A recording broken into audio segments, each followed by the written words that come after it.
नमस्कार प्रिय विद्यार्थियों। अभी चल रहा है जून। अभी हाल ही में विश्व पर्यावरण दिवस जो है वो गुज़रा था और अब आज ये जो मैं वीडियो बना रहा हूँ वो है 7 जून। तो दोस्तों, स्कूल व्याख्याता की बड़ी भर्ती आई हुई है और आप इंतज़ार कर रहे थे कि भर्ती कब आएगी।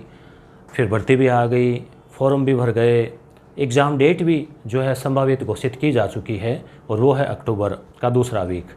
यानी आप ये माने कि आज से 4 महीने यानी आज से 120 दिन बाद, यानी कि आपके हाथ में 4 महीने हैं, 120 दिन है। 4 महीने में से अभी फ़िलहाल आपको रीट भी देना है।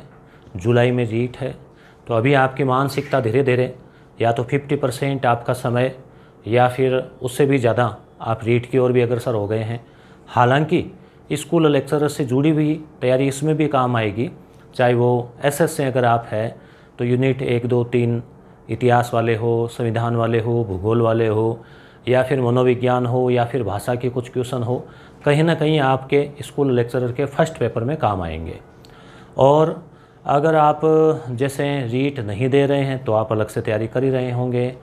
साइंस वाले हैं तो उनके भी साइंस के क्वेश्चन भी फर्स्ट पेपर में आते हैं। कुछ ये आपके मनोविज्ञान का कुछ चैप्टर उसमें आएगा, तो कुछ तैयारी आपके वहाँ काम आएगी। और रीट को भी हाथ से नहीं जाने देना चाहते कि बिल्कुल भी नहीं पढ़ा तो कल को कहीं ऐसा ना हो कि 90 नंबर ना आ पाएँ।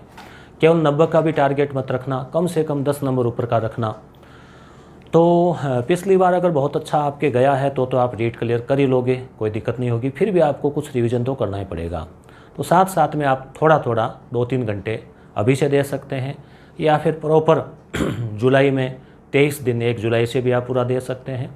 वो आपको मैनेज करना है, मगर रीट की पूरी तरह से उपेक्षा नहीं करनी है।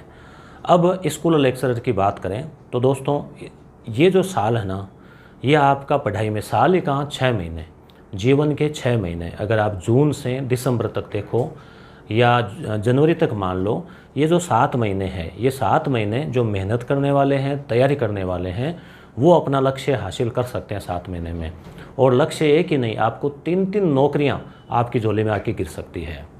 कैसे? आज ही मेरी मुलाकात हुई थी श्रीमती आशा कंवर राठौड़ है, जो हमारे पहले स्कूल, प्राइवेट स्कूल से ही जुड़े हुए हैं, हमसे संपर्क में हैं।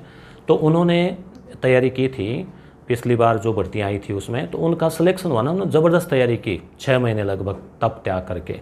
उनका सिलेक्शन हुआ तो 3rd ग्रेड में भी हुआ, 2nd ग्रेड में भी हुआ, 1st ग्रेड में भी हुआ, और 2nd ग्रेड में तो बहुत शानदार रैंक भी उनकी आई। तो यहाँ पे ऐसे उदाहरण एक नहीं, ऐसे उदाहरण कई सैकड़ों आपको मिल जाएंगे जो तैयारी करते हैं तो फिर उनके पास वैकेंसीज़ ही नहीं बल्कि सिलेक्शन की भी एक उनके बड़ी एक लिस्ट होती है कि इसमें भी आ गया, उसमें भी आ गया, इसमें भी आ गया। तो कारण क्या है? जैसे अभी बहुत सारे विद्यार्थियों के लिए तो बहुत अच्छा अवसर, जिनके लैंग्वेज है ना, हिंदी, अंग्रेजी है या फिर संस्कृत है, तो उनके तो तैयारी में काफ़ी कुछ सीक्वेंस है। जिनके वहाँ पूरा बदलाव है, वहाँ थोड़ी दिक्कत है। तो अपने को हालांकि 2-2, 3-3 की आवश्यकता नहीं, आपको एक नौकरी चाहिए। जो आप टारगेट आपने बनाया है वो मिले तो बहुत अच्छा, वो नहीं भी मिले फिर भी एक शिक्षक की कोई सी भी इनमें से मिल जाए तो भी अच्छा है। जो बेरोज़गारी से पीड़ित है उनकी बेरोज़गारी दूर हो जाएगी। लक्ष्य बना रखा है जिन्होंने गवर्नमेंट जॉब का, शिक्षा विभाग में जाने का, विद्यार्थियों को पढ़ाने का, समाज की सेवा करने का, उनके लिए सुनहरा अवसर है। ये देखिए विद्यार्थियों, ये एक बड़ी भर्ती है और लगभग आप ये मान के चलो कि इसके बाद आप भर्ती की उम्मीद जल्दी से नहीं करें, क्योंकि अगला साल चुनावी साल है, तो आचार संहिता वगैरह भी लग जाएगी और इन भर्तियों में ज्वाइनिंग दे के इनको ज्वाइनिंग दे दी जाएगी। ये ज़रूर है कि अगले जुलाई तक, यहाँ अभी जो विद्यार्थी इस वीडियो को देख रहे हैं, जो मेहनत करेंगे वो अगली जुलाई से पहले ज्वाइनिंग ज़रूर ले लेंगे, ऐसी पूरी उम्मीदें हैं। आगे बड़ी भर्तियों में कॉलेज असिस्टेंट प्रोफेसर की आ सकती है, आरएस की भर्ती आने वाली है। बाकी आप अभी इसको छोड़ के और अपने दिमाग में पहले रखो कि आगे आएगी उसमें हम देख लेंगे, तो ये आपका सोचना सरासर गलत है। आगे कम से कम आपको मेरे ख्याल से 2-3 साल के लिए फिर एक लंबा इंतज़ार आपको करना पड़ सकता है। तो भगवान ना करें कि आप ऐसा हो।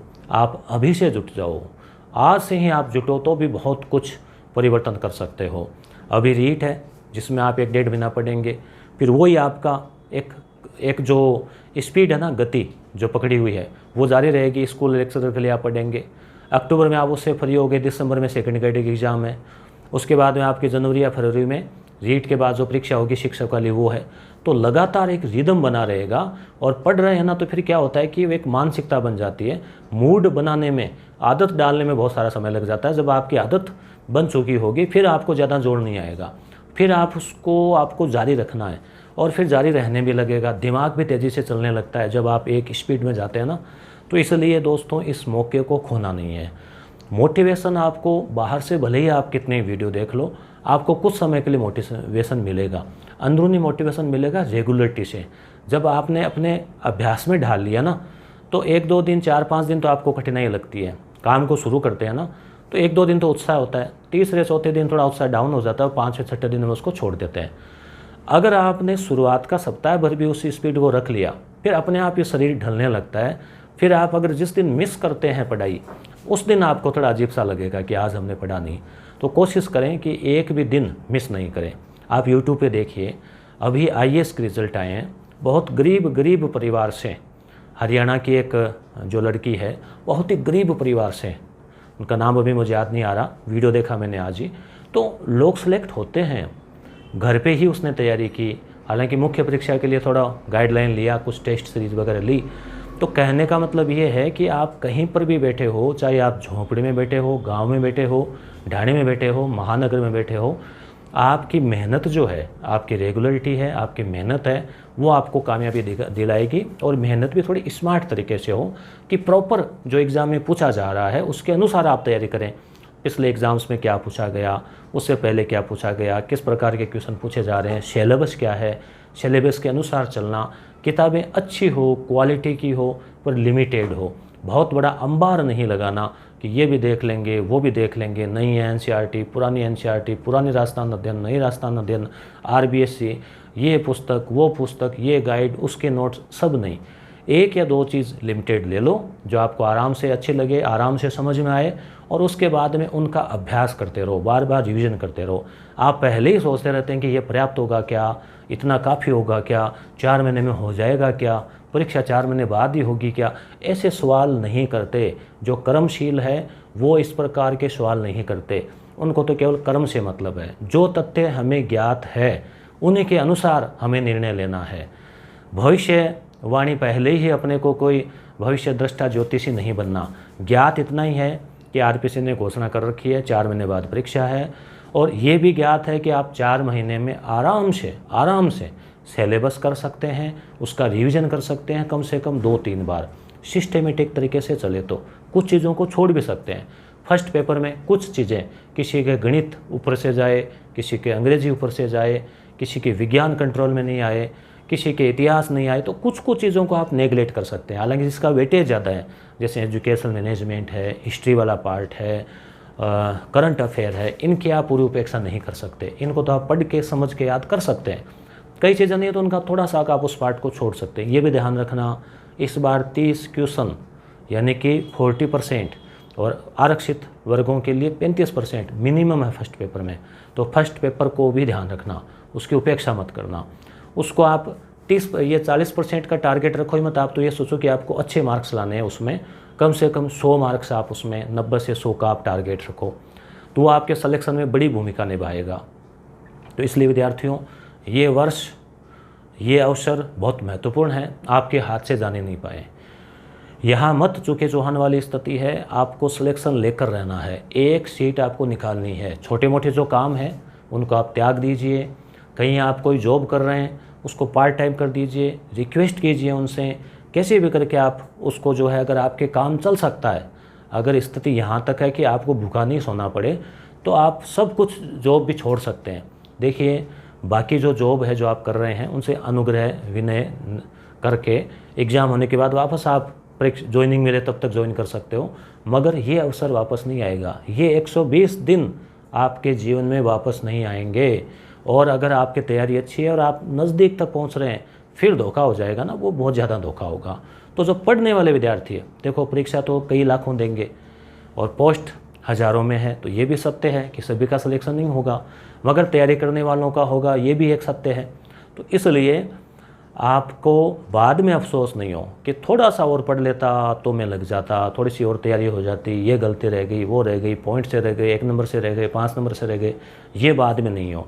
और ये कब है, ये जब आप अभी से जुट जाओ। अगर जुटे हुए हैं तो बस उसको निरंतर रखो। आप अब ये मत सोचो कि भाई क्या मैं 10 घंटे पढ़ रहा हूँ हो जाएगा, क्या 8 घंटे पढ़ रहा हूँ इतना कर लिया हो जाएगा क्या, कुछ नहीं। केवल कर्म करते रहो, सिस्टम सही तरीके से वैज्ञानिक तरीके से पढ़ते रहो। यानी वैज्ञानिक तरीका क्या है, कुछ चीज़ों को रिवीजन करो, कुछ के नोट्स बना लो, नोट्स में ज़्यादा समय लग रहा है तो स्मार्ट स्टडी हाईलाइट करके पढ़ लो, लिमिटेड मटेरियल पढ़ो। यही तो तरीके हैं। अपने आप को थोड़ा सा स्वस्थ रखो, मेंटेन रखो, थोड़ा सा आप मानसिक शांति के लिए 15-20 मिनट आधे घंटा योगाभ्यास कर सकते हैं। आप जैसे भी अपने आप को, कुछ भी हो, पढ़ाई होनी चाहिए। मेन चीज़ ये है कि आपकी स्टडी इतनी हो कि आपको थोड़ी संतुष्टि मिलती रहे कि हाँ, और फिर आपका खुद का कॉन्फिडेंस स्वतः ही आ जाएगा। जैसे आप अगर 10-15 दिन भी अच्छा पढ़ लेते हैं तो आपको लगने लगता है कि हाँ इतना कर लिया, मैं कर सकता हूँ। याद नहीं रह रहा ये आप मत सोचना, याद हो रहा है, रह रहा है। जैसे ही ऑब्जेक्टिव एग्ज़ाम सामने आएंगे क्वेश्चन, आप आराम से उसमें टिक लगा पाएंगे।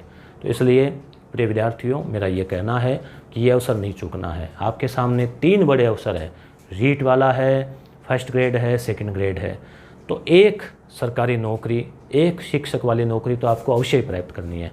अच्छी मेहनत करेंगे, आपका जो भी लक्ष्य आपने तय किया है वो आपको मिलेगा।